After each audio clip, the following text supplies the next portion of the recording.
State వెళ్ళారు, separate అయ్యాక వెళ్ళారు.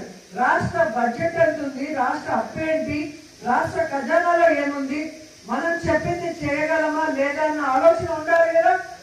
జగనన్న చిన్నవాడైనా మొదటిసారి ముఖ్యమంత్రి అయినా ఆయన చెప్పిన ప్రతిదీ చేశాడు. ఎలా చేశాడు? ఆయనే సంపద సృష్టించుకున్నారు, ఆయనే ప్రజలకు ఇచ్చిన మాటను నెరవేర్చుకోవాలన్న చిత్తశుద్ధితో చేశాడు. చంద్రబాబు నాయుడు దిగిపోయే రోజుకి ఖజానాలో ఎంత ఉంది? 100 కోట్లు కూడా లేదు. మరి చంద్రబాబు నాయుడు లాగా అమ్మో ఏపీని అమ్మేయాలి, అమ్మో భయం వేస్తుంది, నేను చేయలేను, ఇలాంటి మాటలు ఎప్పుడైనా మాట్లాడారా? జగన్మోహన్ రెడ్డి ఎప్పుడు మాట్లాడలేదు. ఎందుకంటే మనం ఏం చేయగలమో అదే మేనిఫెస్టోలో పెట్టారు. పెట్టిన దాన్ని కరోనా వచ్చి రాష్ట్రానికి ఇన్కమ్ లేకపోయినా ఎవ్వరు జీతం ఆపలేదు, ఎవ్వరు వెల్ఫేర్ స్కీమ్ ఆపలేదు, ఏ డెవలప్మెంట్ ఆపలేదు. అది నాయకుడు అంటే. ప్రజల్ని మోసం చేయాలని కంకణం కట్టుకొని మేనిఫెస్టోలో అబద్ధాలు పెట్టి ఈ రోజు పిచ్చి మాటలు మాట్లాడుతూ తప్పించుకోవాలనుకున్న చంద్రబాబు నాయుడిని, పవన్ కళ్యాణ్ చీటింగ్ కేసు కింద లోపల పెట్టేంత వరకు వైఎస్ఆర్సీపీ వాళ్ళందరూ కూడా పోరాడాలి. ఇప్పటికైనా ఆ కూటమి ప్రభుత్వం ఇచ్చిన వాగ్దానాలు నెరవేరిస్తే కనీసం ప్రజల్లో వాళ్ళకి కొంచెమైనా అయ్యో పాపమని ఆలోచించే అవకాశం ఉంటుందని కూడా ఈ సందర్భంగా తెలియజేసుకుంటున్నారు. ఎందుకంటే జగన్మోహన్ రెడ్డి గారు ఉన్నప్పుడు మహిళలకి వాళ్ళ పేరు మీద ఇళ్ల పట్టాలు ఇచ్చారు.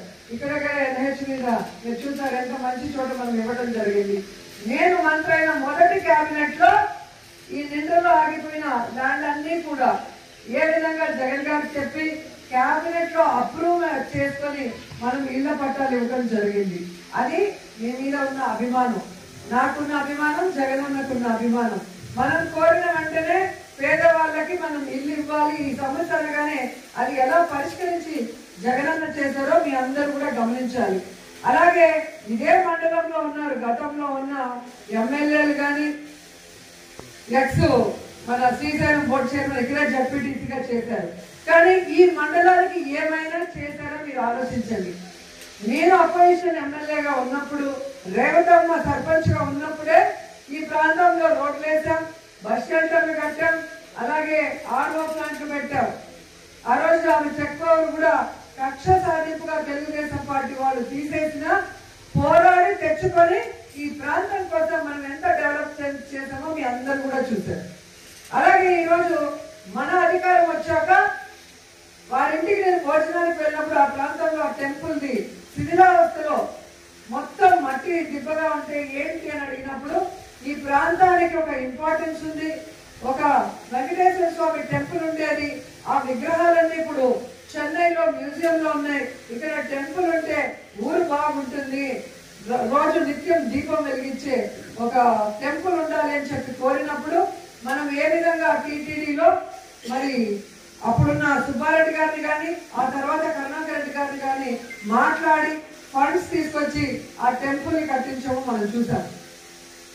అలాగే మీరు చూస్తే బుగ్గాగ్రహారంలో నింద్ర, విజయపురం, నగరి రూరల్ కి కలిపి కళ్యాణ మండపాన్ని ఎక్కడో పిచ్చాటూరు లేదా చెన్నై లేదా దూరంగా వెళ్తుంటే మన వాళ్ళకి ఎందుకు ఒక టీటీడీ కళ్యాణ మండపం ఉండకూడదని టీటీడీలో మాట్లాడి నేను చేయగలిగాను.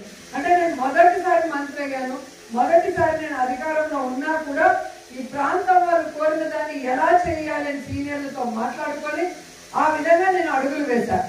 మరి ఇక్కడ సీనియర్ మోస్ట్ ఉన్నామని చెప్పుకుంటున్నారు కదా, ఈ రోజు నా గురించి తిరుపతి ప్రెస్ క్లబ్ లో మీరు మాట్లాడుతున్నారు కదా, వాళ్ళని నేను ప్రశ్నిస్తున్నాను, ఎందుకు మీరు నేను రాకముందు చేసుకోలేకపోయారు?